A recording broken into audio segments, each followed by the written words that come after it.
79 নং যিটো Bhatkuchi L P school L P স্কুলত আজি শিক্ষক শূন্য হৈ আছে। এই শিক্ষক শূন্য এল পি স্কুলখনত যোৱা মে' মাহৰ 1 তাৰিখৰ পৰা আমি শিক্ষক নিযুক্তি দিয়াৰ বাবে Rangia block elementary student officer আৰু ডিষ্ট্ৰিক্ট এলিমেণ্টাৰী অফিচাৰৰ লগত যোগাযোগ কৰি আছিলোঁ। যোৱা 1.5 মাহে তেওঁলোকে আজিলৈকে এজন সাধাৰণ শিক্ষক একজনক পাঠদানৰ বাবে পঠিয়াব পৰা নাই আৰু এয়া খুবেই দুখ লগা বিষয়।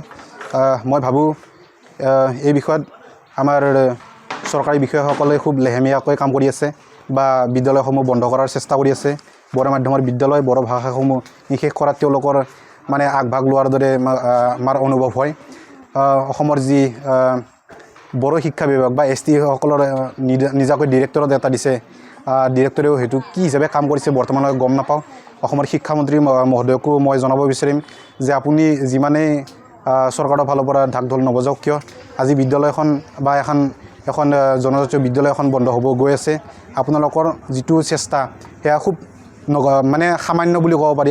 আজিৰ দিনত য'ত আমি নিখিল ভাৰত ছাত্ৰ সন্থা ৰঙিয়া আঞ্চলিক এপচুই আমাৰ হাতৰ পৰা 2জন শিক্ষক আমি আমাৰ ফালৰ পৰা আমাৰ কৰ্মকৰ্তাসকলক ইয়াতে যোৱা 1.5 মাহ ধৰি ক্লাছ কৰাই আছোঁ আৰু অনাগত দিনবোৰতো মানে এনেকুৱা যদি চলি থাকে তেনেহ'লে আমাৰ ফালৰ পৰা ডাইৰেক্ট মানে চেলেঞ্জ আছে। যদি 48 ঘণ্টাৰ ভিতৰত ইয়াত শিক্ষক নিযুক্ত নহয় তেনেহ'লে আমি ৰঙিয়াৰ ৰাজপথ কপাবলৈ বাধ্য হ'ম। ৰঙিয়াৰ ৰাজপথত আমি ওলাবলৈ বাধ্য হ'ম। গোটেই ৰাইজ ওলাব আৰু ইয়াৰ বাবে প্ৰধানকৈ দায়ী হ'ব ব্লক এলিমেণ্টাৰী অফিচাৰ ৰঙিয়াই হওক বা ডিষ্ট্ৰিক্ট এলিমেণ্টাৰী অফিচাৰে হওক, তপন কুমাৰ কলিতাই হওক। আমাৰ মানে চিধা সকিয়নি এইটো কথা লৈ যদি 48 ঘণ্টাৰ ভিতৰত আমি টিচাৰ নাপাওঁ তেনেহ'লে আমি ইয়াতে শান্ত হৈ বহি নাথাকোঁ। অকল ভাতকুচিতে বহি নাথাকোঁ, আমি ৰঙিয়াত বহিম, ৰঙিয়া চহৰৰ মাজমজিয়াত বহিম, গৈ কিনে লাগিলে DC অফিচত বহিম, আমি দিছপুৰো কপাবলৈ বাধ্য হ'ম। আৰু এইখিনি আমাৰ খুব ৰাইজৰ এটা ক্ষোভ আছে আৰু ৰাইজে সম্পূৰ্ণ সহযোগিতা লৈ কিনে বৰ্তমানেও আমাৰ এটা যিটো নিখিল বড়ো ছাত্ৰ সন্থাৰ ওপৰত ভৰসা বা বিশ্বাস, সেইটো বিশ্বাসৰ আজিলৈকে আমি দিয়া টিচাৰসকলৰ পৰাই তেওঁলোকৰ ছাত্ৰ ছাত্ৰীসকলক বা ল'ৰা ছোৱালীবিলাকৰ ওপৰত আমাৰ ওপৰত বিশ্বাস ৰাখি তেওঁলোকক স্কুলত পঠাই আছে। আমি খুব মানে দুখেৰে এই বিষয়টো জনাওঁ যে তেওঁলোকে এই বিষয়ে খুব ভালকৈ কাম কৰক অনাগত দিনবোৰত। বা শিক্ষক এজন যেনেকৈ কি নহওক অহা 2 দিনৰ ভিতৰত আমি তেওঁলোকৰ পৰা শিক্ষক এজন বিচাৰিম আৰু তেওঁলোকে এই হিচাপত যদি বিচাৰে যে ৰাইজে ৰাজপথত আহি কেনে প্ৰতিবাদেই কৰক বুলি, তেনেহ'লে আমি প্ৰতিবাদ কৰিবলৈ বাধ্য, আমি পথ অৱৰোধ কৰিবলৈ বাধ্য, আমি আন্দোলন কৰিবলৈ বাধ্য। ধন্যবাদ। নমস্কাৰ। মই এই ভাতকুচিৰ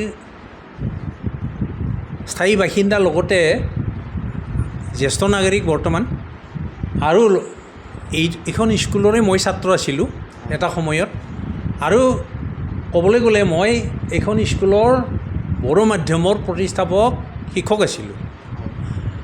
আৰু এইখন স্কুল যেতিয়ালৈকে সুন্দৰভাৱে চলি আছিল, ইয়াৰ পৰা বহুখিনি ভাল ল'ৰাও ওলাইছে। ইয়াৰ পৰা আপোনাৰ এতিয়া বহুখিনি ল'ৰাই বিভিন্ন ঠাইত গৈ প্ৰফেচাৰগিৰিও কৰি আছে, ইঞ্জিনিয়াৰো হৈছে, কোনো মেডিকেল ডিপাৰ্টমেণ্টতো আছে বহুখিনি।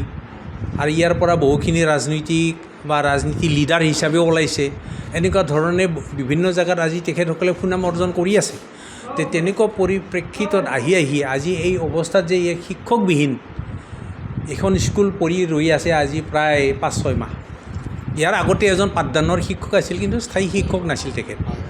গতিকে আজি যিজনে আহিব লগা আৰু আমাৰ পৰা যিখিনি মোক কৰা গৈছে শিক্ষক আমাৰ অভিভাৱক, ছাত্ৰ, লগতে ইয়াৰ ৰাইজ গৈ যিখিনি নেকি আন্দোলন কৰিলে বা আন্দোলনৰ ব্যৱস্থাটো ল'লে, তাত আমাক শিক্ষা বিভাগৰ পৰা আমাক কথা দিছিলে যে তেখেতসকলে মাহ নহয় সপ্তাহৰ ভিতৰতে ইয়াত স্থায়ী শিক্ষক দিয়াৰ ব্যৱস্থাটো। কিন্তু আজি দেখিবলৈ পাইছোঁ আজি তেখেতসকলৰ পৰা আজিলৈকে কোনো হৈ উঠা নাই, কাৰ্যকৰী হোৱা নাই।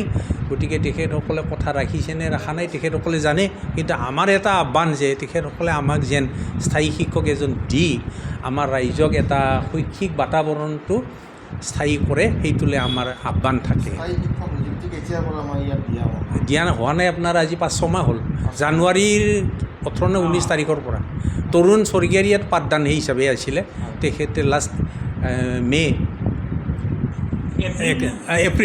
এপ্ৰিলত ৰিটায়াৰমেণ্ট কৰি গুচি গৈছে। আৰু তাৰ পৰা তেখেত কোনো এজন অহা বুলি শুনিছিলোঁ, তেখেতে কৈছিলে, কিন্তু আমি তেখেতৰ দেখাও নাই, এনেকুৱা ধৰণৰ কথা। কি আছিলে? ইয়াত মানে স্থায়ীভাৱে নিযুক্তি দিয়া হোৱা নাই? নাই, এজন নাই, এজনো নাই, আজিলৈ দিয়া হোৱা নাই, হোৱা নাই।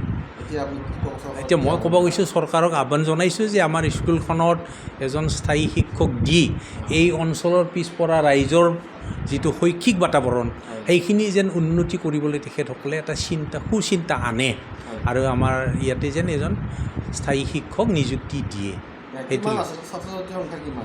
ছাত্ৰ ছাত্ৰীৰ সংখ্যা আপোনাৰ এতিয়া কি হৈছে, বৰ্তমানটো যিটো অৱস্থা গোটেই অঞ্চলতে, যাৰ ফলত নেকি বহু স্কুলতে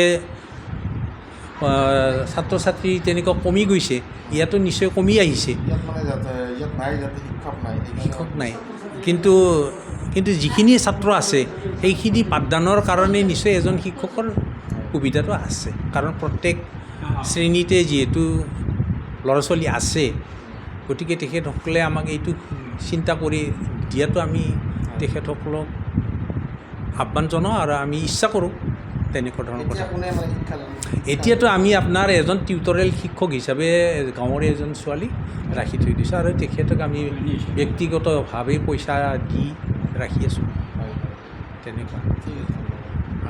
যিকোনো খবৰৰ বাবে যোগাযোগ কৰক 7099017330 লগতে 7099017110 নম্বৰত।